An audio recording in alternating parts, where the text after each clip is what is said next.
esses povos. E a primeira pergunta que eu faço, que vai ser respondida ao longo da apresentação é: a torcida organizada como instituição, ela é cúmplice ou ela é refém dos marginais que rapidamente, certamente estão no seu meio? Dá para ler? Ele vai apagar aqui, para poder dar para enxergar. Então, primeiramente, a violência no esporte, ela é uma exclusividade brasileira? Ela está com foco somente no Brasil? Obviamente que não. Nós temos problemas de violência no esporte no mundo inteiro. Na Europa, na América do Sul, e a gente vai ver cada um desses focos. Aquele galo adiante era um jogo na Turquia, a gente começa pelo fenômeno europeu. O fenômeno europeu se divide em dois. Primeiramente nós temos os ultras e depois os hooligans. São diferentes. Tem muitas vezes a gente abre o nosso portal de notícias e vem lá, os hooligans da ultra tal. São diferentes as ultras dos hooligans. É interessante a gente fazer isso porque em 2014 nós vamos ter a Copa aqui e a gente precisa entender esses fenômenos estrangeiros, vamos chamar assim. A ultra é basicamente uma torcida organizada europeia, só que ela tem um viés muito mais político, muito mais ideológico que as nossas torcidas, hoje em dia. Inclusive, é fácil você olhar uma ultra e ver uma faixa que não tem nada a ver com o esporte, não tem nada a ver com o futebol, e está lá uma citação poética, um apoio político, algo assim. E os hooligans, não. Os hooligans são puramente violência. O termo hooligans, dentro do termo hooligan, que era uma família irlandesa que morava em Londres, conhecida por seus hábitos não muito educados. E aí depois esse termo foi entrando no futebol para designar primeiro grandes londrinas e depois pessoas que brigavam no futebol. São coisas totalmente diferentes. Esse jogo aqui foi um jogo entre Sérvia e Itália, pela eliminatória da Euro 2012. E ali atrás você tem uma ultra da Sérvia, e aqueles rapazes ali seria um hooligan. É o que a gente chamaria da pessoa realmente que leva a violência ao estádio. Esse jogo, inclusive, teve que ser interrompido, feito outra vez, esse rapaz foi preso. Aqui a gente tem algumas fotos sobre o hooliganismo. A gente tinha um filme Hooligans de 2005, se não me engano, muito famoso sobre esse assunto. Aqui na ponta, a maior tragédia do futebol realizado por hooligans, que foi a tragédia de Heysel, que foi a final da Champions entre Liverpool e Juventus. Aqui algumas imagens, e por último ali o último episódio forte do hooliganismo que nós tivemos em estádios. Foi em 2008, 2009, um clássico entre o West Ham e o Millwall, que inclusive é relatado no filme. Aí a gente passa para o estudo sul-americano. Também a gente vai ter muitas travas vindo de países sul-americanos para o Brasil na época da Copa, é importante. O estilo barra brava, ele difere totalmente das ultras e totalmente das torcidas organizadas. Ele é um estilo menos organizado, vamos dizer assim, só que mais complexo. É um estilo que visa o apoio ao time acima de tudo, o apoio aos jogadores acima de tudo, mas que em alguns momentos a gente vê que esse fanatismo acaba trazendo a violência. Como, por exemplo, na Argentina, que está com um problema muito sério em decorrência da violência de suas barras bravas. Eu não lembro disso. Deixa eu correr um pouquinho, por isso que eu vou chegar logo no Brasil, que é o que mais me interessa. As torcidas organizadas começaram lá na década de 40. A primeira fundada foi a TUSP, Torcida Uniformizada de São Paulo, e a mais antiga em atuação hoje é a TOS, Torcida Organizada do Vasco. Torcidas organizadas de charanga são diferentes, é por isso que eu acho que eu não considerei a charanga do Flamengo. Mas a charanga do Flamengo é a organização mais antiga ainda existente. Essas torcidas, elas tinham o objetivo o quê? De ir ao estádio e confraternizar seus integrantes. É apoiar o time, mas principalmente a confraternização, entoar cânticos a favor do clube. Lá na década de 60, nasce o nosso maior problema de hoje, as facções jovens, que é a segunda geração dessas torcidas. A primeira torcida foi a torcida jovem do Flamengo, que nasceu com o nome de Poder Jovem, tá? E a gente precisa avaliar o momento político do país. A gente estava no meio de uma ditadura militar, numa opressão séria, e você tinha muita gente querendo brigar contra isso, querendo mostrar que a liberdade era uma coisa essencial. Começou-se no futebol, através desse poder jovem, a trazer essa ideologia, a trazer o Black Power dos Estados Unidos para brigar por essas liberdades. Depois a torcida jovem do Flamengo acabou perdendo um pouco o rumo, mas a ideia dela era principalmente esse: combater a opressão militar. Isso é muito legal.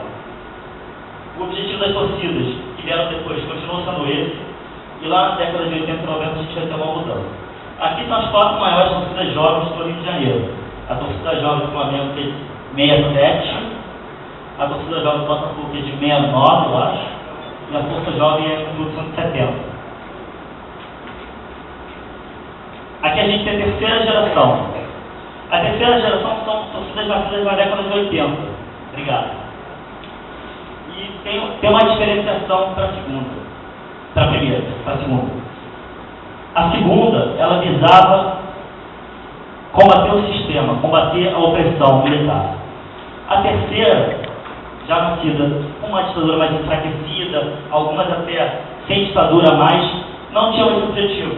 O objetivo delas era apoiar o clube, apoiar o time e, principalmente, em alguns casos, começar a exercer influência sobre os clubes. De modo que, na época que elas foram feitas, de forma benéfica. Nenhuma delas, quando nasceu, queria esses absurdos que a gente vê hoje, torcida invadindo o treino, batendo jogador. Aí alguns exemplos variados, algumas inclusive bem trabalhosas para a nossa polícia. Aqui nós temos a 4ª geração. Essa divisão da gente não é certinha. Tem torcidas que nascem hoje com uma ideia de outras gerações, mas é puramente didática. Essa 4ª geração, no meu entender, ela se divide em 2. Na primeira é a busca pelo poder. O que é isso? São as torcidas organizadas hoje que nasceram no mesmo modelo das torcidas organizadas de antes e que o único objetivo é alcançar o que as outras não conseguiram, ou alcançar algo mais. Tem torcidas aqui, por exemplo, a Fúria, jovem do Botafogo, ela nasceu de uma dissidência da TJB puramente porque os integrantes queriam ter mais poder na torcida e não conseguiam. Então ela criaram uma nova torcida para atingir esse objetivo. O mesmo caso aí da Jovem do Vasco. A Urubuzada eu vou falar depois, porque a gente vê também, nessa 4ª geração, o fenômeno das barras bravas brasileiras. É um fenômeno sul-americano, mas que cada vez mais está entrando no Brasil, com força. Hoje no Rio a gente já tem a Guerreiros Almirantes do Vasco, a Loucos pelo Botafogo, e a talvez mais efetiva, que é a Legião Tricolor do Fluminense. Esse modelo entrou pelo sul do país, pelo Rio Grande do Sul. A primeira foi a Geraldo Grêmio, que também hoje dá tanto problema para a polícia gaúcha quanto as torcidas organizadas. Nós temos outras, como a Popular do Inter. E a Urubuzada ela surgiu assim. Ela veio como uma barra brava nessa onda da Guerra dos Almirantes, Legião Tricolor, e depois ela acabou se transformando numa torcida organizada. Não sei porquê, mas foi a decisão dos integrantes que acharam melhor o modelo de torcida organizada. Aí eu tentei trazer uma discussão bem atual.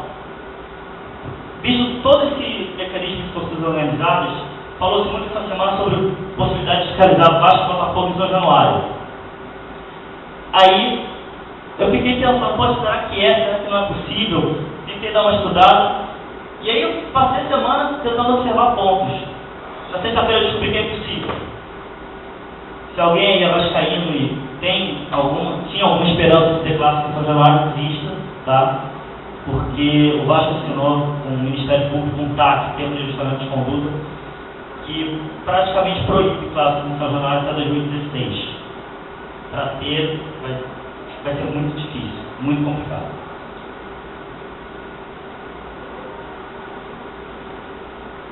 Alguns acontecimentos históricos, Couto Pereira em 2009, o ganhar do Fluminense na última rodada para não ser rebaixado no ano centenário. Gente, isso não é pouca coisa, você ser rebaixado já é ruim, no ano centenário, pior ainda, precisando ganhar, é difícil. O time empatou, se não me engano, com o Fluminense, o torcedor ficou revoltado, invadiu o campo, quebrou, destruiu o estádio, e o Curitiba foi punido com 20 jogos de perda de mando de campo, depois acabou reduzindo, mas era 30, foi para 20. E aqui a gente tem um problema muito sério, porque analisando as imagens, a gente percebe que houve uma falta de organização. Você tinha um jogo de extremo risco, um jogo complicadíssimo, que dava para perceber, claro, que ia ter alguma confusão, caso o melhor não acontecesse, e até certo ponto que a gente viu foi uma ineficácia para conter a torcida de invadir o campo. Mas, os tribunais de pleno positivo, vamos ver se agora precisa ficar mais calmo, né? Ali foi no Pacaembu em 2005, quando o Corinthians foi eliminado pelo River da Libertadores, mais uma vez. E os torcedores ficaram revoltados, tentaram invadir o campo, arrombaram o portão, e a Polícia Militar de São Paulo estava tentando conter. 2 fatos mais antigos, né, década de 90, Batalha do Pacaembu. Isso aqui foi final de taça de São Paulo Juniores. Era Palmeiras e São Paulo. O Palmeiras, se não me engano, ganhou.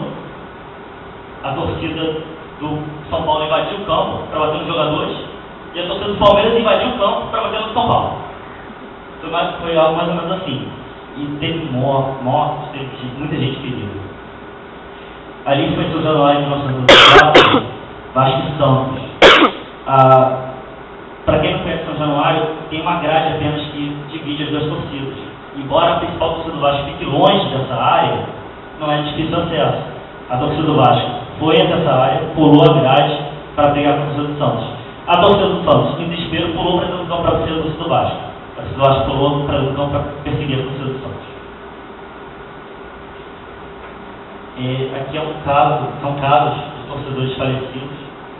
Desde lá de 88, quando um dos fundadores da Mancha Verde morreu, uma das pessoas mais importantes em termos de torcida organizada, não só de São Paulo, mas do Brasil, quando a gente vai estudar a história desse torcedor. Ali em 2007, a morte do torcedor do Flamengo, Germano Soares da Silva, a maioria de vocês vai lembrar, era a final de Vasco e Flamengo no basquete. Vasco Fluminense, que tinha sido a semifinal, tinha sido no clube municipal, no Tijuca, que tinha tido algum probleminha, mas nada demais. Eu não sei porquê resolveram jogar Vasco Flamengo para o ginásio Caio Martins. O problema é o seguinte, gente. Na hora que você jogou Vasco e Flamengo numa final para o Caio Martins, você só deu uma alternativa para as torcidas irem para o jogo, que era pela Praça 15. Mesmo que elas fossem pela ponte, mesmo que elas fossem pelas vacas, as duas iam passar no mesmo local. Então, as duas acabaram se encontrando, não vamos ser hipócritas, não foi acaso, né? Também não foi internet, como as pessoas gostam de falar. Acabaram se encontrando e o Germano morreu. A ficha dele também era bem extensa, era uma pessoa paz. E aqui um dos mais recentes, não mais recente porque a apresentação desse slide é um pouquinho mais antigo, já morreu outro depois. Mas era um dos mais recentes, que é o membro da Força Jovem do Vasco, que morreu em São Cristóvão no dia de um Vasco Fluminense. Aqui eu fiz um mapinha das regiões críticas do Rio de Janeiro. Eu não tive acesso, gente, a registros de ocorrência, isso aí não tive como. Mas por notícias, por conhecimento, por estudo, eu tentei montar esse mapa, que são as nossas regiões críticas. Engraçado é o seguinte, muita gente acha que a região crítica é aquela que as duas torcidas são muito fortes, muito grandes. E na verdade o que a gente vê não é isso. Por exemplo, na Zona Oeste, no subúrbio da Zona Oeste do Rio de Janeiro, Campo Grande, Banco de Ilhéus, a gente tem uma torcida que é enorme, gigante e muito mais forte que todas as outras. E ela acaba fazendo com que o poder dela seja realmente danoso naquela região, que aqui é a torcida jovem do Flamengo, 7º pelotão. Pelotão, família, esquadrão, é como se divide as torcidas organizadas do Rio de Janeiro. A gente tem aqui a região de São João de Meriti e Pavuna, que é uma região realmente complicada também. Aí eu não sei exatamente o porquê dessa região. Eu estou tentando entender ainda, mas é uma região que volta e meia tem conflito. A região do Meia, é trabalhosa em um clássico apenas, basicamente, que é o Vasco Fluminense. O Meia, para quem não sabe, é o berço da Força Jovem do Vasco. A Força Jovem do Vasco nasceu no Meia, inclusive a sua primeira família, como distante, é ali no Meia. E a torcida Yang Flu resolveu fazer sua sede no bairro. Isso já não daria muito certo. Na hora que colocaram o Engenhão ali perto, é que a coisa desandou. Mais ainda, você tem uma sede, você tem um berço e você tem o ponto final de todas elas ali. Então, é uma região que já tem muitos problemas, nos próximos anos eu acredito que vai ter mais ainda. E do outro lado da Bahia, a gente tem a região de São Gonçalo e Niterói, que é a região hoje, no meu entender, a mais crítica do Rio de Janeiro, é a mais perigosa, e a gente também vê, assim como na Zona Oeste, uma supremacia. Naquele lado da ponte, diferente daqui, o controle da região está nas mãos da Força Jovem do Vasco. Inclusive, eu acredito que seja a única região ainda que esteja sob o controle, vamos dizer assim, né, dessa torcida organizada. E lá, a torcida do Flamengo, a torcida jovem do Flamengo, não está acostumada a ser minoria, e a torcida do Vasco não está acostumada a poder enfrentar toda vez. Então lá a gente tem graves problemas. Mudanças legais. O Estatuto do Torcedor foi criado em 2003, tá? Uma lei federal. E quando ele veio para proteger o torcedor. Ele veio para tratar o torcedor como um consumidor, com uma série de direitos. Só que o objetivo do Estatuto do Torcedor não era só esse. Ele deveria, além de proteger, educar e fazer a segurança dos estádios. Para isso foi feita uma mudança em 2010, onde foram adicionados uma série de artigos nessa lei, visando a proteção do torcedor, a criminalização de alguns atos. Nós temos, por exemplo, o artigo 41 dessa lei, parece Código Penal, tem penas sérias de reclusão, tá? E veio para tentar enfrentar essa violência crescente que o Estatuto Inicial não tinha resolvido. Aqui a gente tem uma pesquisa feita pelo Ibope, 2010, onde perguntaram qual era a opinião das pessoas na rua para uma alternativa para tentar combater a violência no Brasil. Vocês conseguem ler? Não. Então, 37% disseram prisão dos infratores tem direito à fiança. 20% prestação de serviços comunitários. 16% baniram os infratores completamente dos estádios. 8% pagamento de multa em dinheiro. Aí vem fornecimento de cesta básica, apresentação na delegacia. Isso aqui já é feito, tá? Esses dois aqui. O Márcio vai falar depois melhor sobre isso. 5% não sabem, não estão nem aí, violência não atinge eles. E eu acho muito legal esses dois aqui. Ninguém acha que nenhuma punição deve ser aplicada. A pessoa pode até não saber nada, não achar nada, mas ela acha que tem que ter alguma coisa. E ninguém acha também que a punição ao clube é a melhor maneira. Então, cada vez mais a gente vê os tribunais querendo punir os clubes pela violência. Esse ano a gente viu Ponte Preta e Guarani, né, o que aconteceu lá. Os dois clubes foram punidos com 5 jogos. E a gente entende que a sociedade brasileira não acha que essa seja a melhor forma. Entende bem fortemente que a punição ao trator em si é o melhor caminho.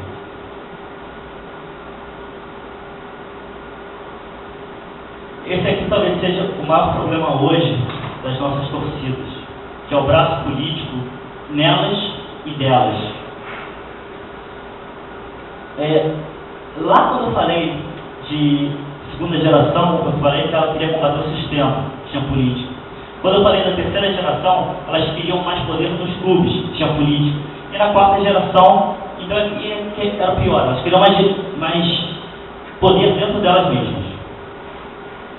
Primeiro nós temos a influência da política dos clubes na política nacional. Vamos dar alguns exemplos aqui. Eurico Miranda, né?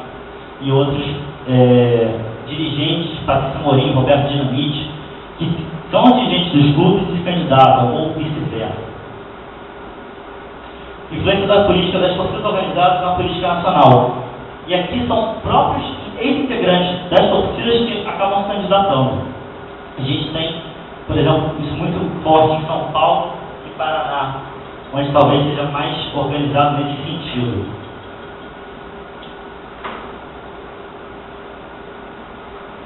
Inclusive, em época de eleição, isso chega a ser absurdo. Você consegue ver as próprias torcidas tendo festas, tendo bailes organizados por políticos, onde o político, depois que termina o baile, ele sobe e faz um discurso para a torcida.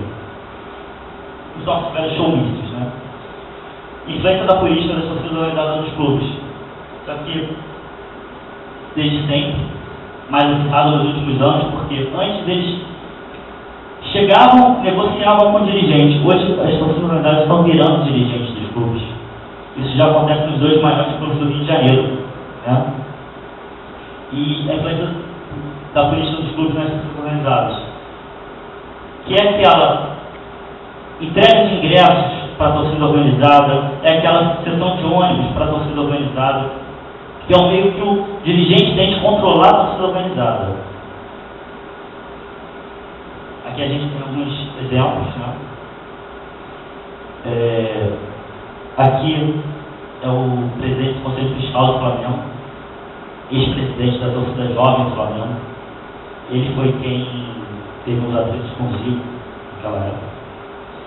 Aqui o presidente Lula recebeu uma camisa do André Sanches, Eurico Miranda, Julião da Caveira, que é um membro de uma torcida organizada do Paraná, se candidatando a vereador.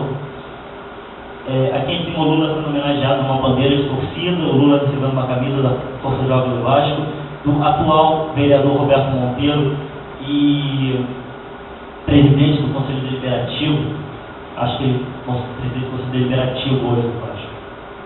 Ele é ex-presidente da Força Jovem.